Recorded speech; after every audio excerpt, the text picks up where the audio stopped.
नमस्ते सभी को। Welcome to my channel. And यहाँ पे एक छोटा सा मैं एनालिसिस कह सकते हैं या अपना एक व्यू लेकर आई हूँ रिगार्डिंग जो हमारी नई इलेक्टेड प्रेसिडेंट हैं उनसे जुड़ा हुआ। और उनके साथ साथ मैंने एक चीज़ ट्राई करी है यहाँ पे कि जो उनके साथ कंटेंडर थे यानी कि यशवंत सिन्हा जी, तो मैंने दोनों का कंपैरिजन देखा, दोनों की कुंडली में, हॉरोस्कोप में, जन्म पत्रिका में।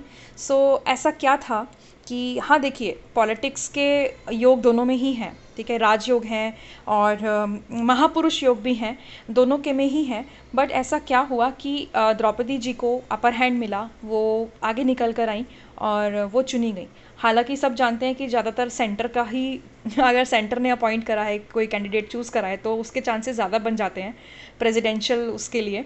बट ठीक है, एक बैक एंड पे भी एक डेस्टिनी होती है जो आपको पुश करती है हर स्टेप पे। तो इनको हर स्टेप पे जो पुश मिला और यशवंत सिन्हा जी को नहीं था या नहीं मिलना था, तो मैंने वो चीज़ निकाली है। जहाँ तक मैं समझ पा रही हूँ द्रौपदी जी की कुंडली देख के, कि महापुरुष योग है, भद्रा योग है और कुछ राजयोग भी अच्छे अच्छे इनकी कुंडली में हैं। पर मुझे ऐसा लगता है, देखिए दशा चल रही थी सूर्य, शनि और बुध की। अभी जो जुलाई अगस्त में दशा है वो सूर्य, शनि और बुध की है। हाँ, पॉलिटिक्स में आगे आने के लिए आपको सूर्य तो चाहिए ही, पॉलिटिक्स का मतलब सन, और राहु है तो क्या बात है। लेकिन राहु बढ़िया है। अगर पॉलिटिक्स पॉइंट ऑफ व्यू से बात करें तो पावरफुल है राहु। अष्टम का राहु है, 8th हाउस का है। और यशवंत सिन्हा जी की भी बात करें, सन इज़ गुड, डेबिलिटेटेड है, नीच का है। लेकिन थोड़ा प्रॉब्लम मुझे यही लग रहा है कि नीच के होने की वजह से शायद इनको थोड़ा सपोर्ट नहीं मिल पाया। और क्योंकि दशा या अंतरदशा, इनकी जो दशा चल रही है वो मार्च से अगस्त तक की, वो है बृहस्पति यानी कि गुरु, शुक्र, राहु। ठीक है, तो राहु तो इनको भी बहुत अच्छा सपोर्ट दे रहा है और गुरु और शुक्र हैं। अब जो शुक्र है वो भी नीच का है यशवंत सिन्हा जी का, और जो गुरु है वो अच्छे पोजीशन पे है। और एक और इनकी कुंडली में एक अलग सा, बहुत ही अलग सा विचित्र सा कॉम्बिनेशन है जो पॉलिटिक्स के लिए है, जो है वर्गोत्तम होना, ग्रहों का नवांश कुंडली में वर्गोत्तम होना। दो या दो से ज़्यादा ग्रह, 2 या 3 या ज़्यादा ग्रह अगर वर्गोत्तम होते हैं तो बहुत ही एक अच्छी पावर निकल के आती है, उस बंदे का फेम या उस बंदे की लोग बात करते हैं। ठीक है, तो ये हाँ, इन्होंने पॉलिटिक्स में अपना मार्क छोड़ा। अब प्रॉब्लम मुझे यही लग रही है, 2 पॉइंट्स लगे कि एक तो द्रौपदी जी का जो सूर्य है,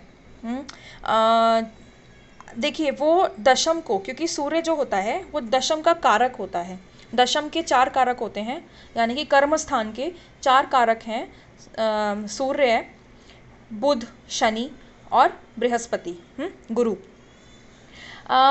तो जो सूर्य है वो यहाँ पे क्या कर रहा है, एस्पेक्ट डाल रहा है, मतलब दृष्टि डाल रहा है। और जो यशवंत सिन्हा जी का सूर्य है वो स्वयं बैठा है, वो खुद ही वहाँ पे बैठा है, पोजीशन में है। तो एस्पेक्ट जो होता है पोजीशन से ज़्यादा पावरफुल होता है। पहला पॉइंट तो मेरा यही है कि जो इनका द्रौपदी जी का सूर्य है वो बलवान है as compare to Yashwant Sinha ji. क्योंकि पहला पॉइंट, क्योंकि वो दृष्टि डाल रहा है, बैठा नहीं है खुद दशम में, वो दशम को दृष्टि दे रहा है। ठीक है, दूसरा पॉइंट, इनका सूर्य षडबल में भी अगर मैं देखूं, मिनिमम रिक्वायरमेंट पॉइंट्स 5 हैं, बट इनका जो सूर्य है exceedingly well, performing well in shadbala, 9 points के साथ वो बहुत ही अच्छा परफॉर्म कर रहा है।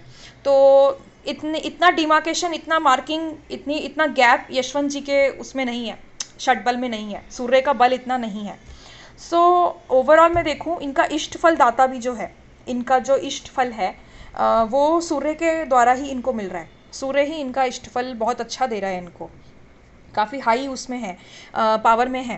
तो ओवरऑल अगर हम इनकी द्रौपदी जी की बात करें, देखिए दिग्बल नहीं है, सूर्य को दिग्बल नहीं मिला, दशम में वो बैठा नहीं है। दशम का दिग्बल सूर्य को यशवंत जी के चार्ट में मिला हुआ है।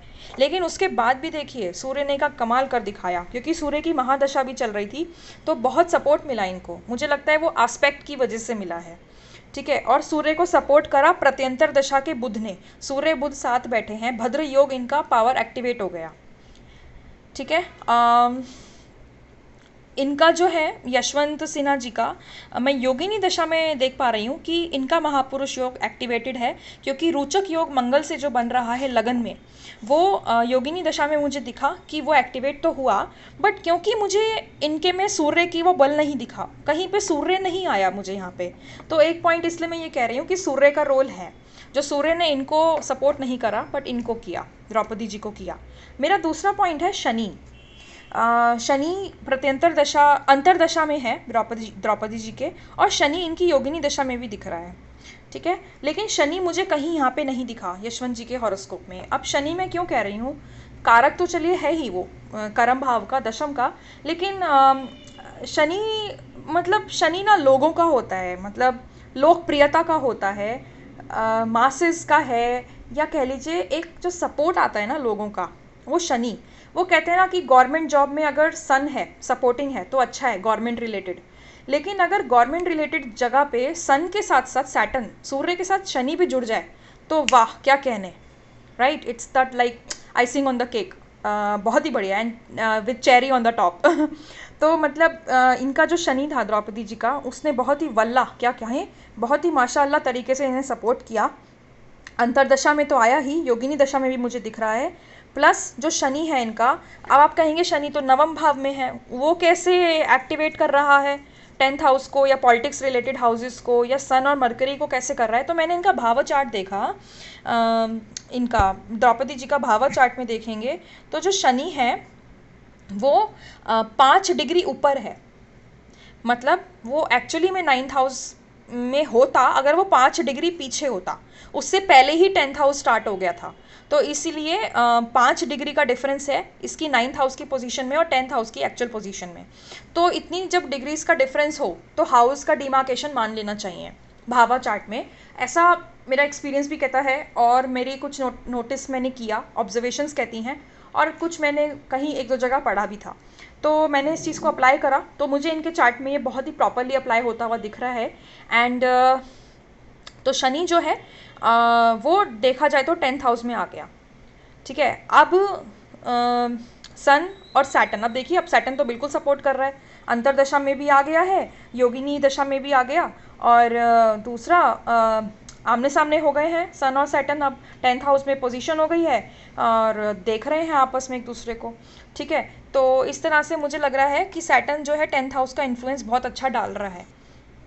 एंड यह सैटर्न का जो इफेक्ट है मुझे यशवंत जी के चार्ट में नहीं दिखा, ठीक है, ना ही कहीं अंतरदशास में था, ना ही दशा में, कहीं नहीं दिखा। तो मुझे इनकी दशा अंतरदशा में सन और सैटर्न मिसिंग लगे। अगर सन और सैटर्न किसी तरह होते, हालांकि सन डेबिलिटेटेड है, बट किसी तरह एक्टिवेट हो जाता, मरकरी के थ्रू होता या वीनस के थ्रू होता, वीनस के थ्रू हो रहा है क्योंकि वीनस और मरकरी का एक्सचेंज है, but it doesn't seem to be that powerful, क्योंकि 4th हाउस एक्टिवेट नहीं हो रहा, मतलब बहुत सारे मिसिंग फैक्टर्स मुझे लगे इनके हॉरोस्कोप में। तो मैंने जब कंपेयर करा, जब मैंने इनका यशवंत जी का अलग से भी चार्ट देखा, तो मुझे एक बार को लगा कि शायद ये भी बन सकते थे, ठीक है, because of Venus and Rahu, ठीक है। लेकिन समहाउ, और फिर योगिनी में मार्स भी आया, महापुरुष योग। लेकिन जब मैंने देखा कि सैटर्न, द्रौपदी जी के में सैटर्न ने एक मासिव रोल प्ले करा है अकॉर्डिंग टू माई ऑब्जर्वेशन, लेकिन इनके में सैटर्न गायब है, ठीक है, 3rd हाउस में होके वो कुछ खास कमाल नहीं दिखा पा रहा है और एक्टिवेट भी नहीं हुआ है दशा में। प्लस अभी तो मैंने गोचर नहीं चेक करा है, तो एग्जैक्ट अगर डेट वाइज देखेंगे तो गोचर से भी बहुत हेल्प मिलेगा इसको सपोर्ट करने के लिए।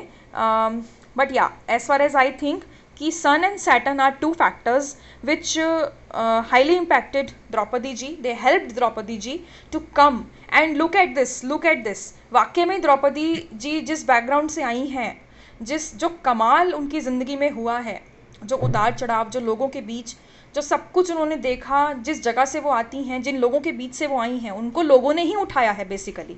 तो सैटर्न का ही कमाल देखने को मिल रहा है, इसलिए मैं इनके में देखना चाहती थी कि सैटर्न कहाँ से रिलेट हो पा रहा है, कहीं से तो सैटर्न का कनेक्शन निकल के आना चाहिए, ये मुझे कहीं ना कहीं से फीलिंग आ रही थी।